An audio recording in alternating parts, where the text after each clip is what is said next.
My dudes, what's going on? What's up, Paul? Good to see you. We got here Gunnerman54. What's going on, man? All right, guys. So as you can probably guess from the title of the stream, and if you are in any of the same Facebook groups as I'm in, Chug Life, the main one. Got a new cab today. KSR, what is it called? 2x12 HW, I think. So it's designed to, look like a 4x12 from a distance. This would definitely be a super tiny 4x12, of course. Quad Cortex sold. Yeah, Trevor, we're gonna get to that. But yeah, we're starting off on a positive note. It's all positive, but yeah. Picked this guy up. Well, paid for this about 2.5 months ago or so. Supposed to have a Celestian creamback and redback in it. Those were backlogged, so here we are with DV77s, and so far I'm super glad that happened. This thing sounds massive. I don't have a great way to show it to you right now, but originally my thought was, hey, I'm gonna mic this up with one mic this up with another. No, this is getting sold. Period. This cat, in the room, this thing makes this guy sound like a toy.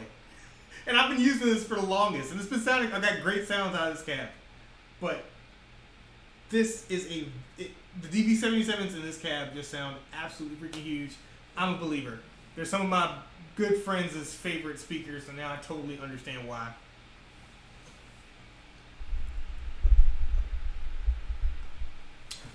I highly recommend them.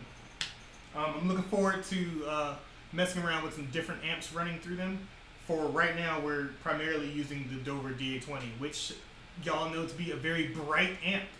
It sounds like a pretty different amp running through the DV77s than it does going through the 1x12 cab that I have here. It's a lot thicker and bigger.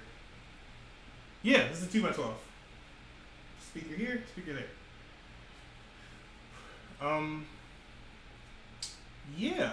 And I'm really, really freaking liking the way it sounds. So I was struggling to get sounds that I really enjoy, particularly using the SM57 through the 1x12. I fixed that just like last week with this ribbon mic here that I like a whole lot. But now this ribbon mic plus SM57 combo is sounding really, really good to my ears. And I hope it does to you guys as well.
Paul says I should do a stereo setup with the two cabs.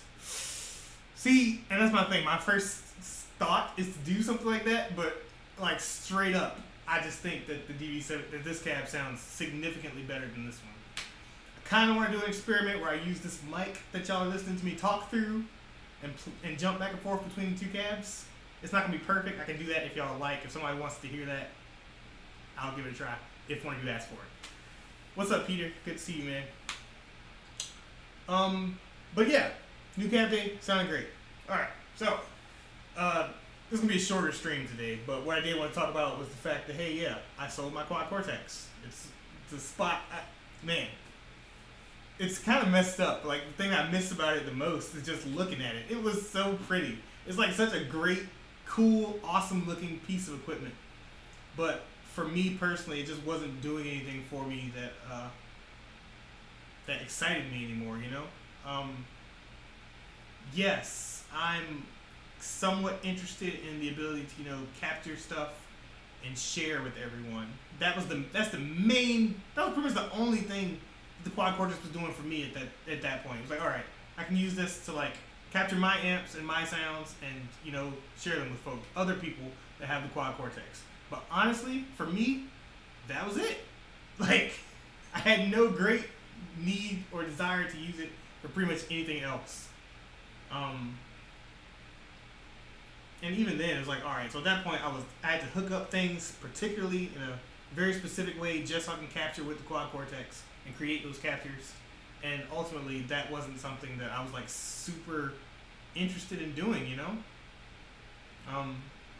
And with the fact that, hey, now, yeah, you can sell them for even a small profit. It's like, I can reinvest that into the channel, and I've already done that.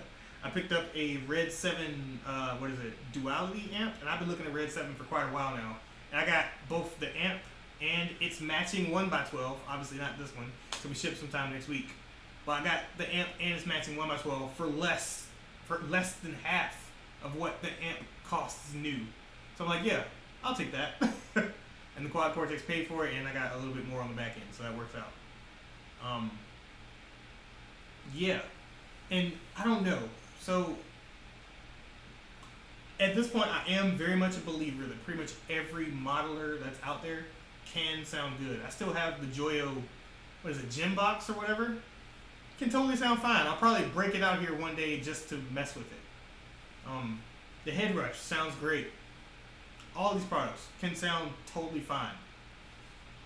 But that said, I think each individual person is going to prefer the sounds out of different modelers. To this day, I don't quite understand how John Brown doesn't like the Axe effects though, because you can tweak so much in the Axe effects. I feel like you can get sounds that anybody, I don't think there's anybody in the world who can't, with enough tweaking, get a sound that they don't like fall in love with on the Axe effects. I truly believe that in my heart.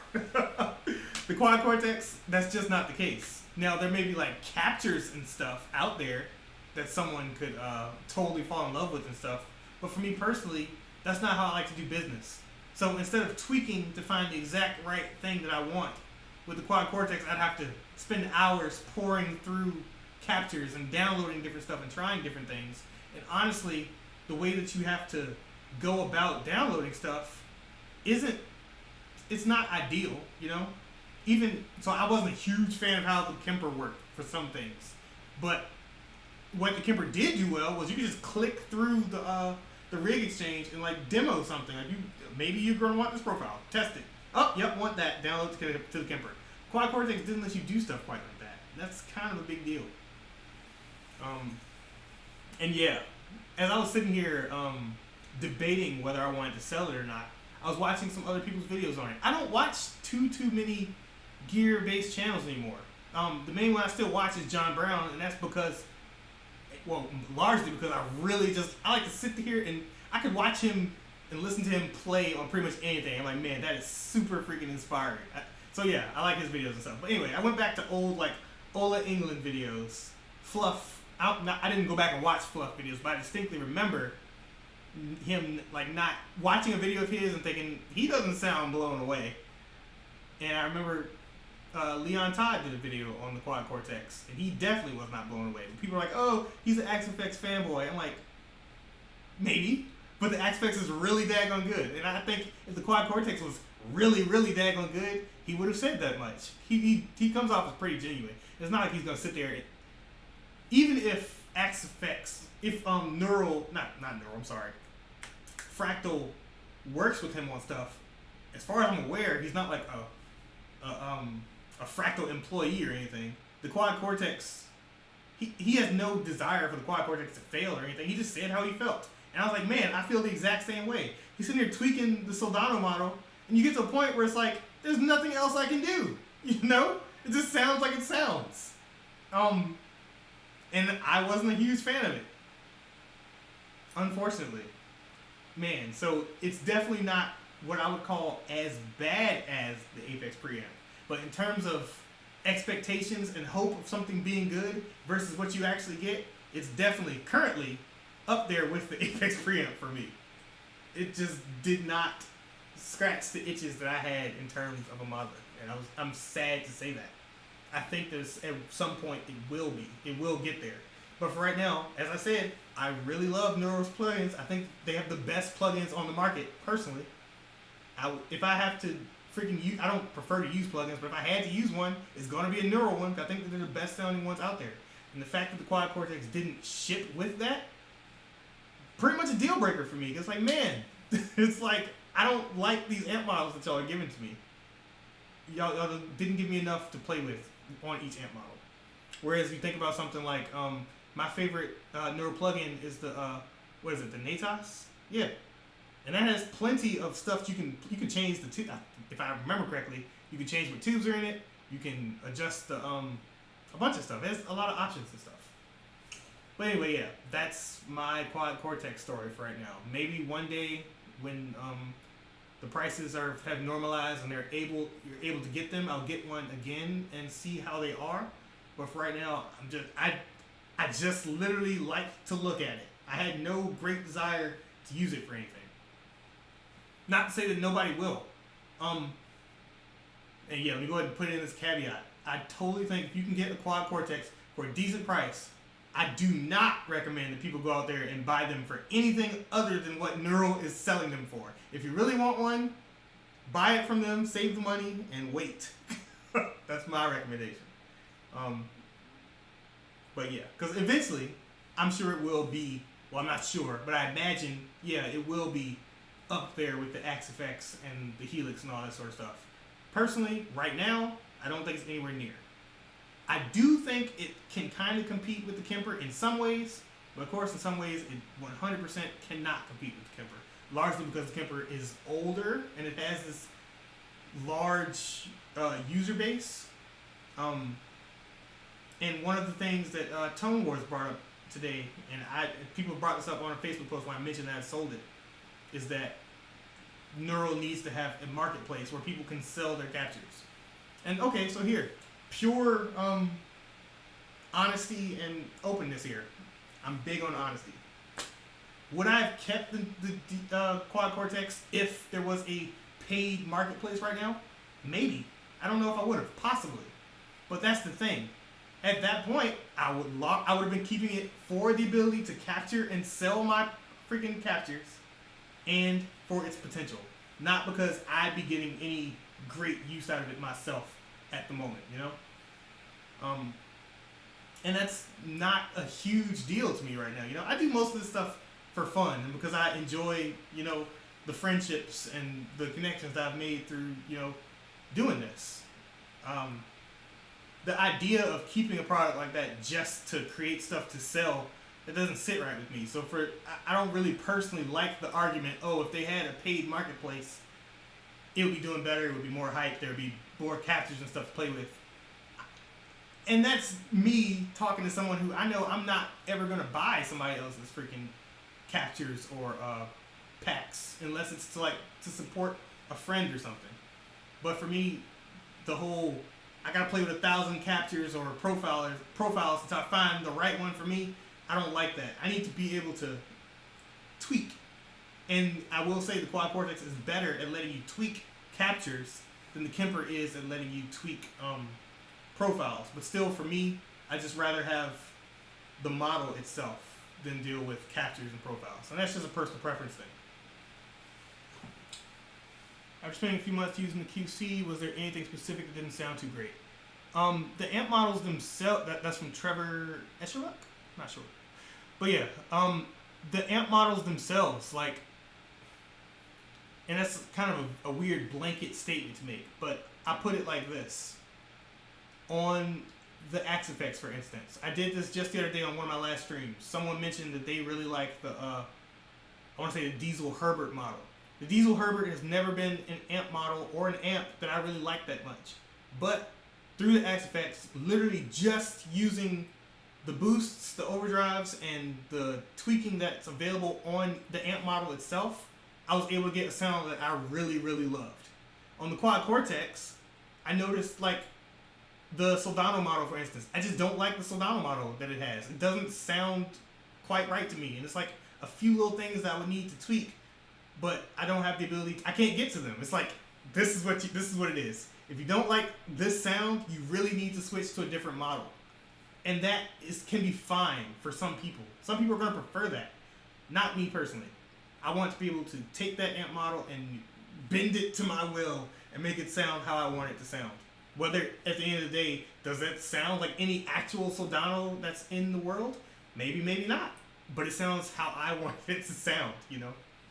So that's my biggest issue with the Quad Cortex. There's other issues with it too, for sure. Mostly in terms of just how its UI is set up in terms of like downloading captures and testing captures and all that sort of stuff. But I didn't even mess with that all that much because I'm not super interested in downloading other people's captures, personally.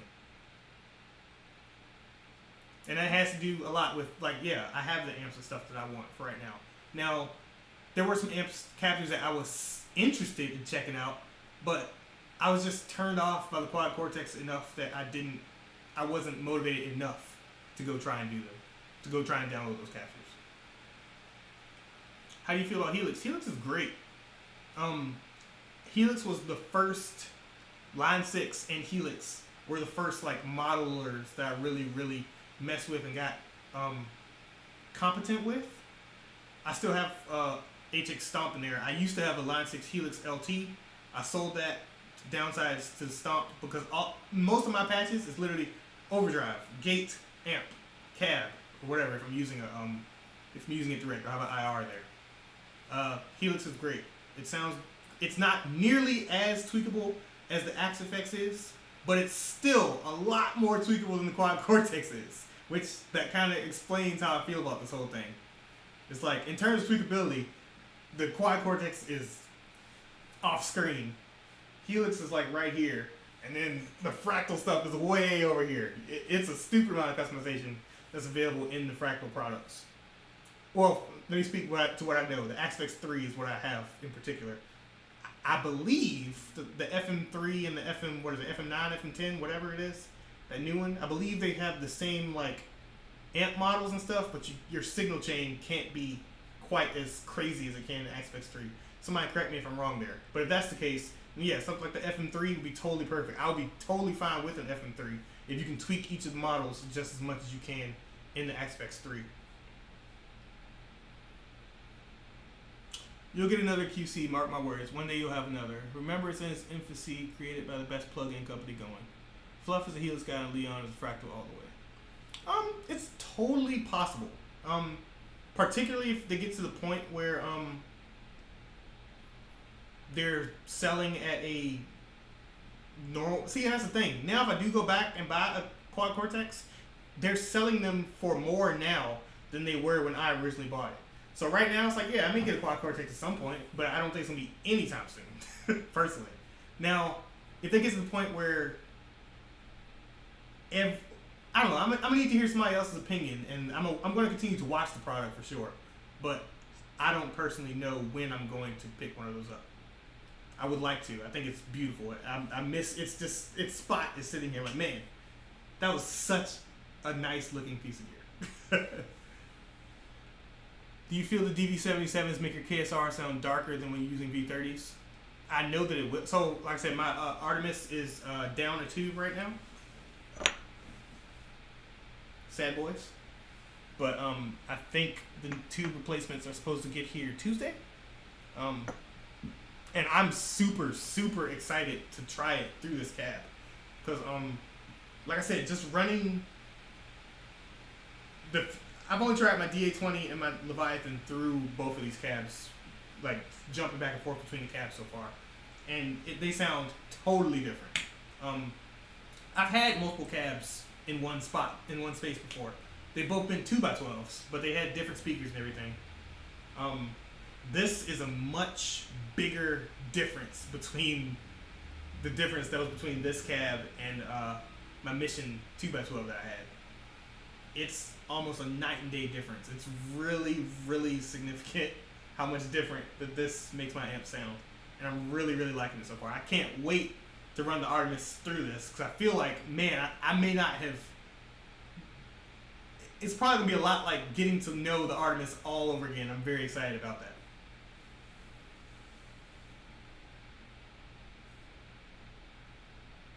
sold my Kemper and bought real amps. I agree on the tweakability of Kemper. Yeah, it's pretty well known that you cannot tweak Kemper profiles. Like, just, you gotta click through all. That's why each different profile, people will be having hundreds of profiles because they make slight tweaks, profile the amp again. That's what you gotta do, because as soon as you start tweaking stuff on Kemper, it gets to sounding really weird. Headrush. Headrush is actually pretty similar to the Quad Cortex. Very similar to the Quad Cortex, actually, in how I feel about it. I say that to say, on the Headrush, I felt like I really had to choose the right amp model for the job, because you weren't going to get exactly what you were looking for. The Quad Cortex is pretty much as tweakable as the Headrush. They're about the same in how much you can tweak each of the models. That said, I really enjoyed my sounds I got out of the Headrush before I sold it. And part of that likely does have to do with the whole hype factor and the price factor, you know? I'm expecting something on par, and that's the problem. You can't expect something on par with the Aspect 3, with the freaking Quad Cortex. I've seen some people say that they like their Quad Cortex as much as their Aspect 3, and me personally, as somebody who tweaks heavily in the Aspect 3, I don't see how that's possible. I don't. It's like, man, are you just like picking the model and leaving it at default, starting to play? It's like, yep, that sounds great. If that's you, cool. Maybe you do like the Quad Cortex as much as the Aspect 3. But somebody who cares about meticulously tweaking their tones, no, I don't see that at all, personally. Probably gonna get a Quad in 2022, not before. You'll probably have a much better experience for it. The Blind Musician, hello there. So I'm looking into getting a laptop with 8 gigs of DDR4 RAM and 512 gigabyte SSD. Is 8 gigs of RAM enough for recording music and streaming on Twitch? It really depends. It can be. But if you're trying to run a bunch of plugins and stuff, you're definitely going to want more RAM than that. I had a 32 gigs of RAM. No, it was probably 16. I think it was 16 gigs of RAM in my laptop. And I could only run one neural plugin at a time, and after that, things would start to get like real chuggy and real choppy. Yeah, 16 I feel like is safe. 8 I feel like meh, and 32 is good to go. I think I'm running 64 in this laptop I have now. I think it's either 32 or 64 in this one. But yeah, I would definitely go for at least 16. And with that said, let's hear some more of this new tab.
Are those Fishman's the Abassis? Yes. All of these guitars come standard with the Toast Abassi influences, and I really freaking like them. And that's as someone who has in the past really not liked the moderns. I still have a guitar with moderns in them. I've jumped back and forth between the two of them. And yeah, for sure, I have a large preference for the Tostons.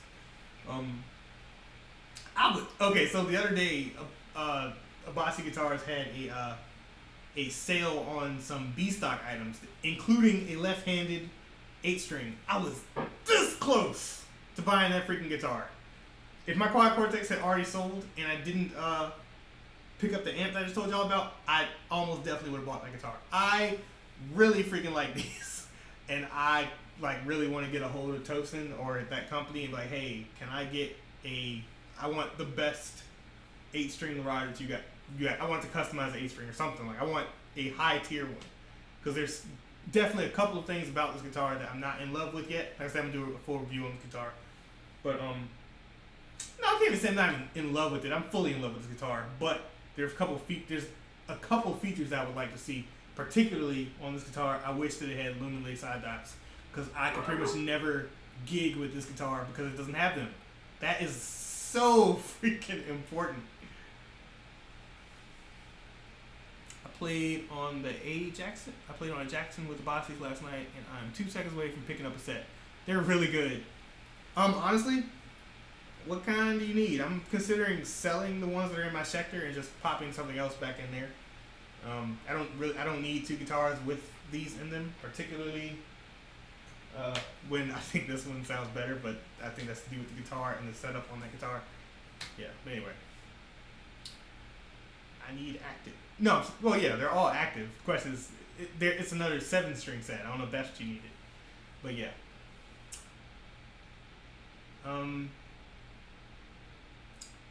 Yeah, guys. I cannot wait to play my Artemis through this thing.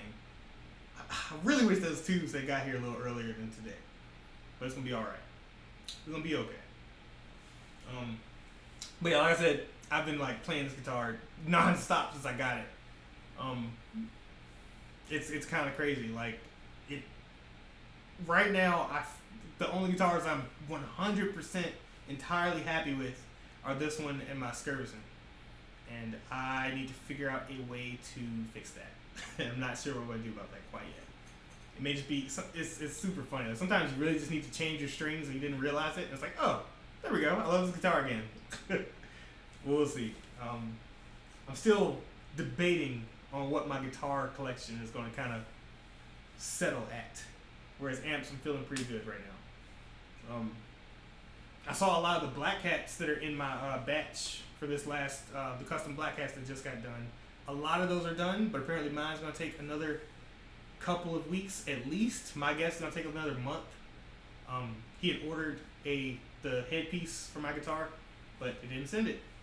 So that had to start all over again, and I am kind of sad about it. But I will live. I will live. Should we give this a go with the Leviathan, see how that sounds? Yeah, let's do that. Let's dial in something on the DV77s in the Leviathan.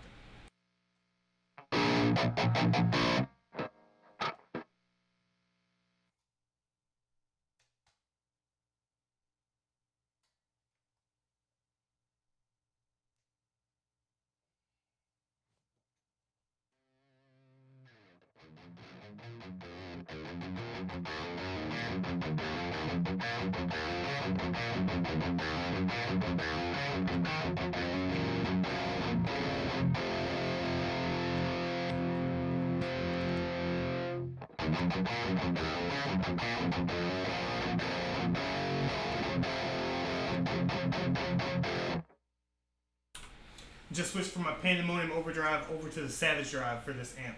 Which reminds me, I also have the Savage Drive V5 coming to do a video on here shortly. That should be here tomorrow or Tuesday as well. I'm super excited about that. Thanks to Richard for sending that out. It's so crazy, man. Like, Aris Effects was like the first, one of the first, may have been the very first overdrive pedals that I used. Like, this was the first overdrive pedal I ever bought. Aris Effects Proto Drive. So now it's super cool to have something of a relationship with the owner of that company and for him to ask me if I want to send stuff to check out. If I want to check some stuff out. Super thankful for that. But yeah, let's see what we can get going here with the Leviathan. And the Savage Drive, like I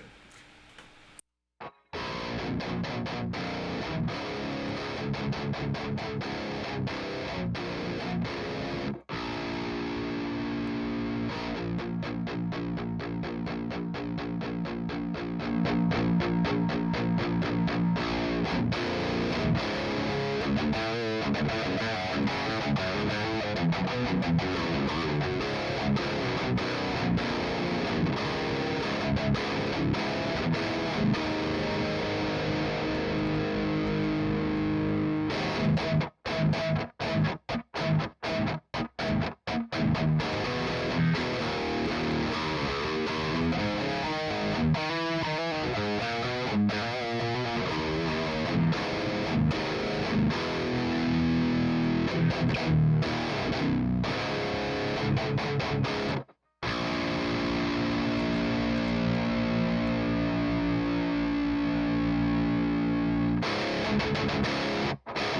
Man, the cherry tone Leviathan. I am quite in love with this amp as well. I still think I was super lucky to have found one used. And literally the only thing that was holding me back from ordering one of these was the wait time. But now that I have one, let me give you my endorsement that, hey, if you like the whole modded Plexi thing, you like what Friedman Amps has going on, they have a Meshuggah, a variation on what the Meshuggah is, the Gargoyle. I really want to try one of those now. Definitely recommend them. This is a really cool company, and this amp is just awesome. Man, that's the thing. Like, you compare this amp, which is like a $1,200 amp, I want to say, versus something like the Quad Cortex. It was like, man, I want to play this thing daily. I'll be at work like, man, I wish I could go home and like choke on my Leviathan right now. I didn't have those feelings about the Quad Cortex, you know?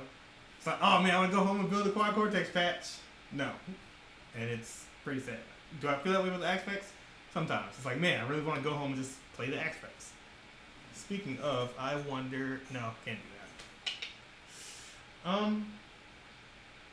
But yeah, guys, I think I'm about to end the stream a little early here. What's going on? Using the third channel? So much good. I am not using third channel. I don't use it very often. Let's dial it in.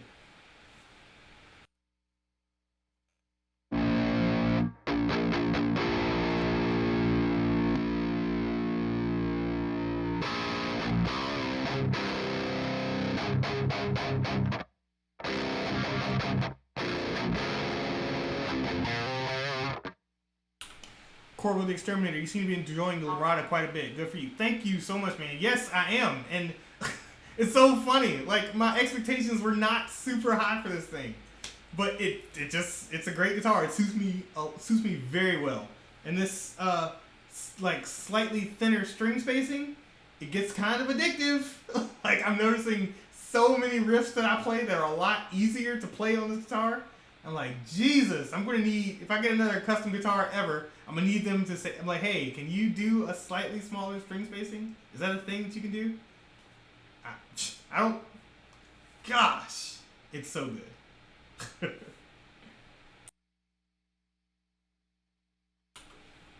What's up, Magnus?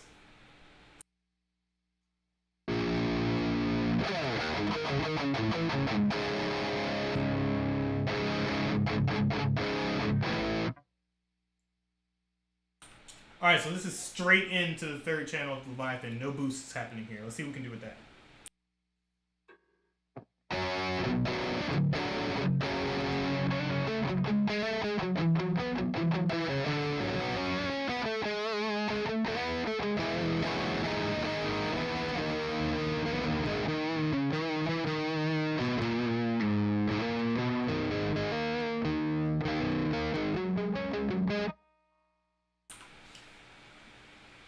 What do I think is the best bare knuckle pickup to play black metal? Something powerful but not genty. So, I'm not a black metal listener, really. You know, like, black metal is one of the few genres of metal that I don't really listen to very much. So I definitely don't want to give a definite recommendation. But that said, I don't know. I feel like the bare knuckle war pigs can just do anything metal, and they have this big bottom end. And now I want to pick up that guitar, so I'm going to. Give me a second. But yeah, for black metal, I don't feel too a bare knuckle similar to the Black Winters. I haven't tried the Black Winters either, you know. I think the closest thing that I've played to what you're talking about, maybe the Nazgul, maybe, but I didn't really enjoy that pickup too much. So I think that for a Black Winter thing, for a black metal thing, maybe ask Steven over at Metalhead Productions. He's pretty good for stuff like that. He actually listens to black metal and all that stuff, and doom and all that stuff, which is stuff that I can appreciate, but I'm not really into. Appreciate you asking my opinion, though.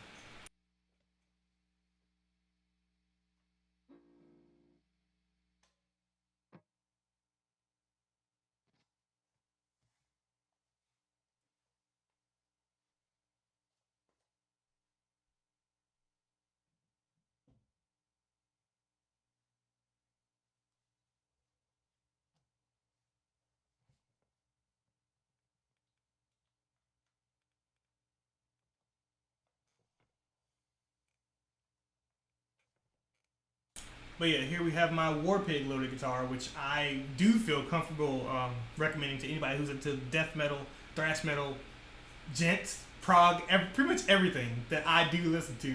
I feel like the Warpigs are very good for. But that said, I'm kind of curious to try these pickups, which are known to be very big, wide, and bottom endy, with these DV77s, which are known to be kind of the same thing. Let's see what that sounds like. Have you tried the BKP Salo yet? I find it sounds amazing. Yes, I actually have a Salo set. I'm looking to sell, 8-string Salo set. I'm looking to sell right now.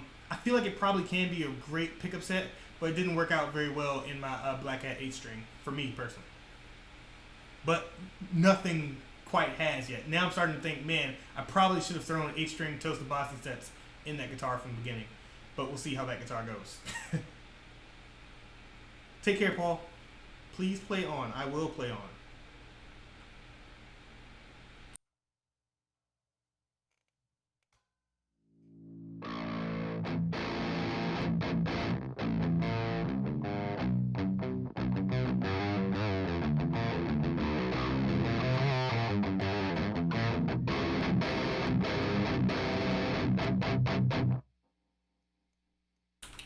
Definitely need to do a little bit of tuning there.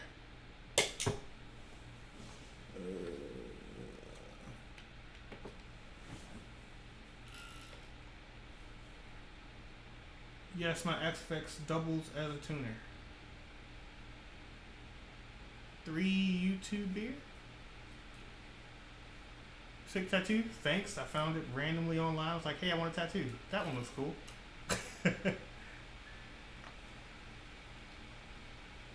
3 YouTubers have sold the QC. Who are you talking about exactly, John? What's going on, by the way, man? Which 3?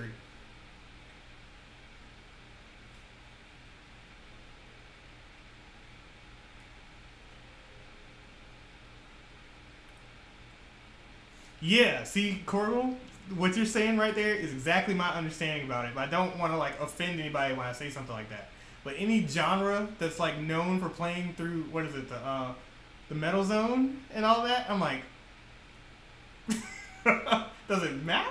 It probably does, but like, how much, you know? Couple of guys from Studio Rats. I'm not familiar with them, but maybe you just put me on. I will look them up.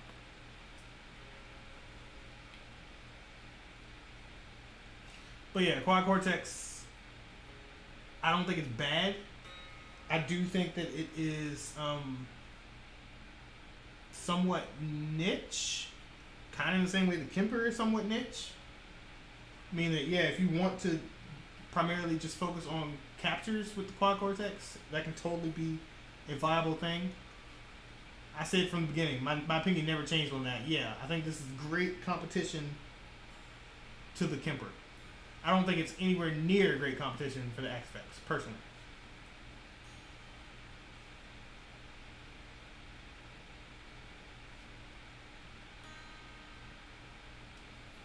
There's different kinds of black metal, some more polished, like recent Blood Aus Nord. I'll check it out. Yeah, I've seen Steven from Metalhead talking about some of this stuff that there's more like polished. There's a word for this. Maybe modern black metal. I don't know, but it's like, yeah, it's black metal, meaning like the riffs and the structures of the songs and everything, but the production's a lot better.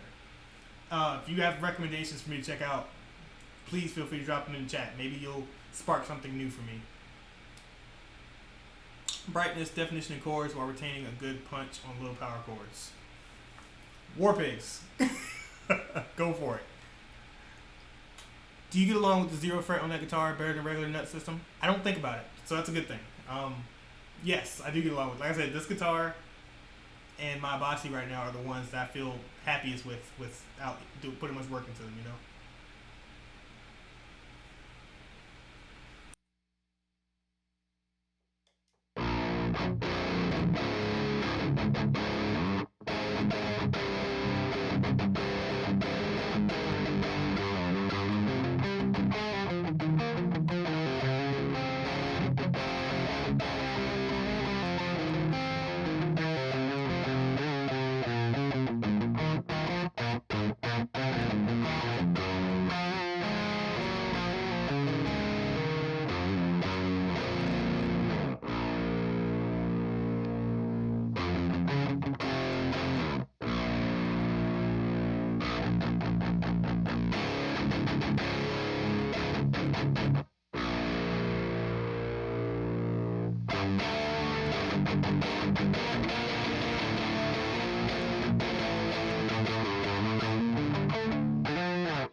New question. What is the purpose of the Anglo frets? It's all good, man. So, you'll hear this called a multi-scale fretboard, or what else do they call it? Daggone. Multi-scale is the word that's coming to mind. There's another term that people tend to use that is talking about the same thing. But the idea is you have a longer scale length for the bass strings and a shorter scale length for the treble strings. So scale length. A longer scale length, you tend to want, it gives you like more stability, like tuning stability and stuff. But the trade-off is it's harder to bend strings because it's longer. Like, there's a greater different distance from here to here. so it's harder to bend than it is on this side. So with the shorter scale length, you're getting easier bends and stuff.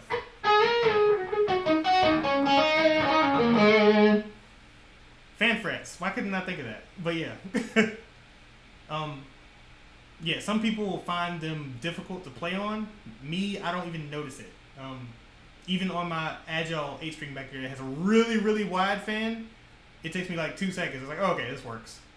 I see no downsides to a multi-scale fretboard unless you're one of those people that prefer a tremolo bar or something, although there are tremolo systems for multi-scales as well. Yep, I agree. Almost no difference in playing them.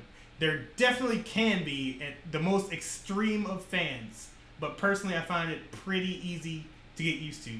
Like I said, the most important playability thing that I've come across so far is that difference in string spacing that's on the Abasi so far. It's a small difference, but I felt that and still feel it instantly. It's like, man, it makes these guitars feel just that little bit harder to play.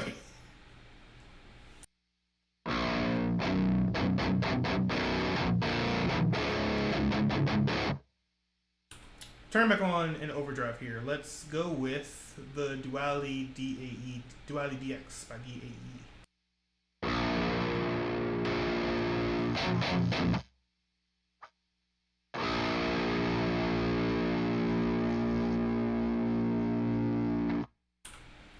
This amp's bright modes do not get along very well with overdrives.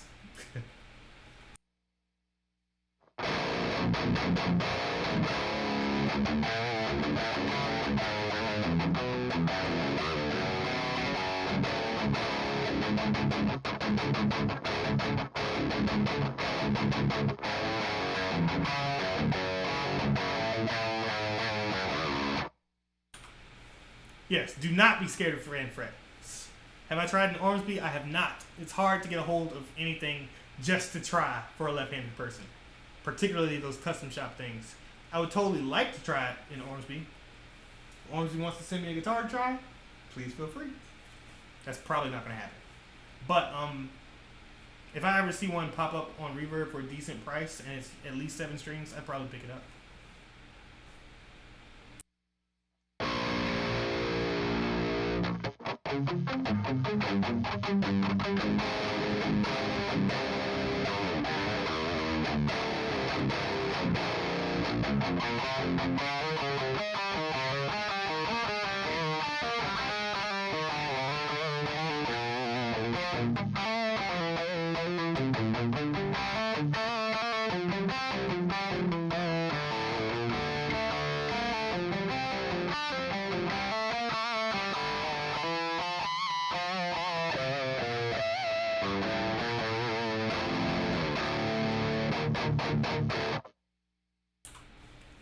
Do I have any Strat style guitars? Like literal, this from a distance, this could be a Fender Stratocaster.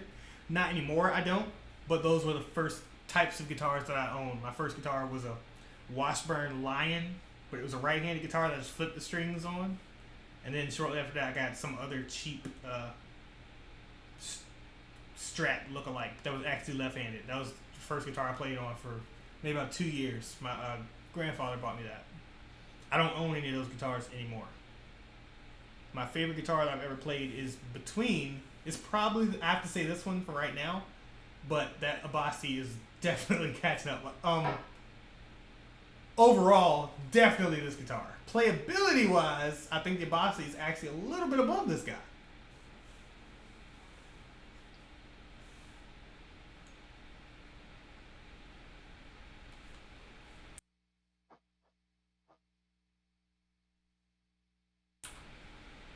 The Box of Doom, man, yeah, I've definitely thought about picking up one of those things, and sweet, I'm glad you're enjoying it too, man. Like, this is a huge game changer for me. Like I said, I'm very excited for the tubes for my Artemis to come in, so I can replace those and get to work on getting to know that amp again. Because, like I said, they sound like all my amps sound totally different running through this cab than they do through this one, and I'm really enjoying it.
there we go. So hey, if we don't have any more questions or anything, I'll kind of just wrap it up by saying this. Quad Cortex is sold. I kind of miss looking at it. Don't really miss too much else about it.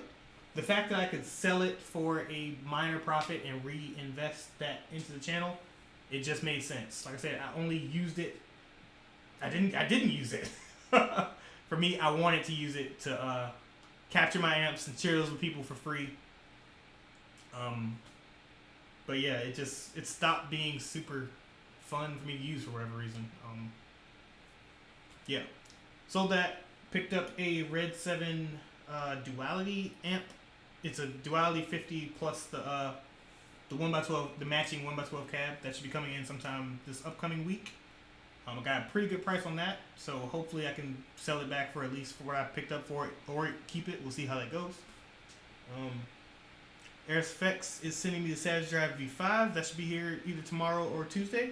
I'll check that out for you guys. And yeah, super excited to try out the rest of my amps with this here cab. And I'm going to do some type of video on that, I think. Not sure what to do yet. So that's the thing. Like, these streams for me is my repository for, okay, I don't think I have enough content, so stuff to talk about to make a video on whatever the subject is. Whereas whenever it's a new piece of gear like the Savage Drive or something or whatever comes in, maybe I'll do a video on the cab. Maybe. Probably. We'll see. But yeah, that's how this goes. The streams are for me to talk to you guys and to just check out little things. Tone Wars has done a video today about the Quad Cortex. Yeah, we talked about it. We talked before he did his video, actually. A little biased, perhaps, but still good constructive criticism for Neural DSP. I hope the company listens to customer experience. Yeah. And I don't know. So,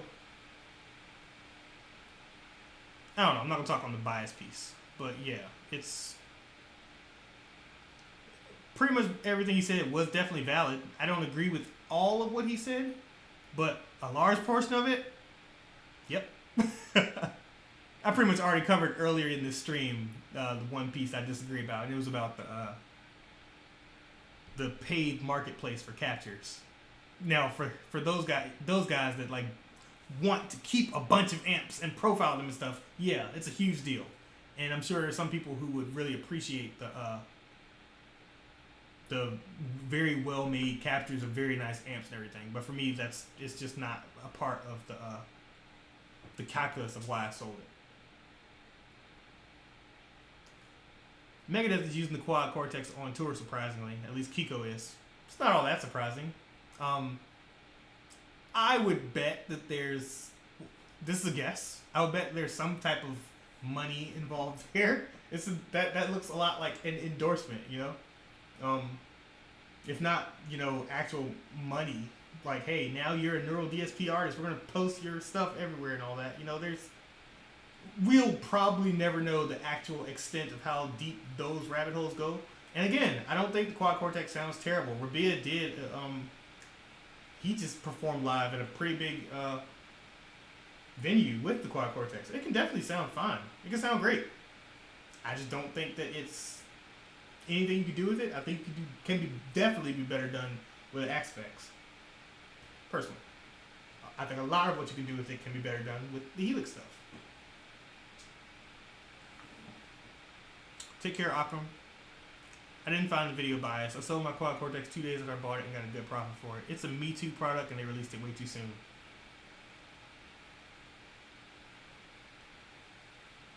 Too soon? Probably. They were definitely under pressure to get it out. So that's the thing. Like, there's the term they rushed it, and there's the idea that they released it too soon. I don't think they rushed it. They didn't finish doing everything they claimed they were going to do when we pre-ordered it. So yeah, they released it too soon. They buckled under the pressure to release it, and probably could have waited for a bit. Hadn't seen it officially, just saw it on one of their sound checks. Yeah, and again, maybe he did totally just fall in love with the product. Again, I miss looking at it right here. It's such a pretty, freaking cool looking piece of equipment. I was waiting for the PS5 and the Quad Cortex at the same time, and I really just wanted to put my hands on them and see what they were like. I'm a tech guy. I was a computer science major. I work with IT and stuff now, like computers and all that. I like them. And yeah, now there's definitely a little void here that that's just gone. We'll see what I end up sitting right here. But yeah, hope you guys enjoy the rest of your weekend. I'm about to go play some Tales of Arise. I hope you guys enjoy whatever it is you do with the rest of your weekend. Y'all take care.